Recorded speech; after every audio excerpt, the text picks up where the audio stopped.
السلام علیکم dear viewers, آپ کے فیورٹ انفارمیٹو چینل فرقان ٹی وی سے میں ہوں ڈاکٹر شبیر احمد۔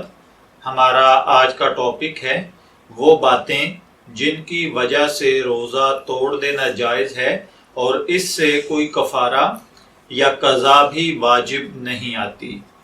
سب سے پہلے نمبر پر خدا نخواستہ اگر اچانک کوئی ایسی بیماری پیدا ہو جائے کہ اگر روزہ نہیں توڑیں گے تو جان چلی جائے گی یا پھر بیماری بہت زیادہ بڑھ جائے گی، یا روزہ توڑ دینا درست ہے، یعنی ایسی صورتحال میں روزہ توڑ دینا درست ہے کہ دفتن آپ کے پیٹ میں شدید درد اٹھ گیا اور آپ بے تاب ہو گئے، یا خدا نخواستہ آپ کو سانپ نے ڈس لیا ہے اور اب اس کے لیے میڈیسن لینا انتہائی ضروری ہو گیا ہے تو روزہ توڑ دینا چاہیے۔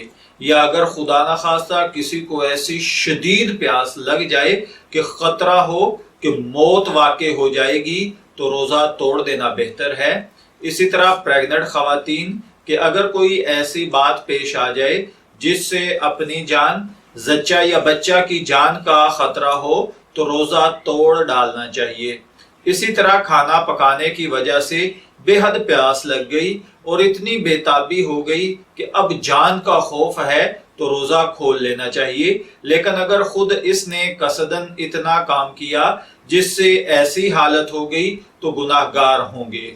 میں دعا گو ہوں کہ اللہ تعالی ہمیں یہ باتیں سمجھ کر ان کے مطابق عمل کرنے کی توفیق عطا فرمائے۔ اس میں یہ یاد رکھیے، اگر آپ نے ایسا عمل کر دیا ہے اور یہ روزہ اگر فرض تھا تو بعد میں آپ کو ایک روزے کی قضا رکھنا ہوگی۔ اللہ تعالی ہمیں ان باتوں کو سمجھ کر ان پر عمل کرنے کی توفیق عطا فرمائے۔ اجازت چاہیں گے، پھر ملیں گے کسی نئے ٹاپک کے ساتھ، تب تک کے لیے اللہ حافظ۔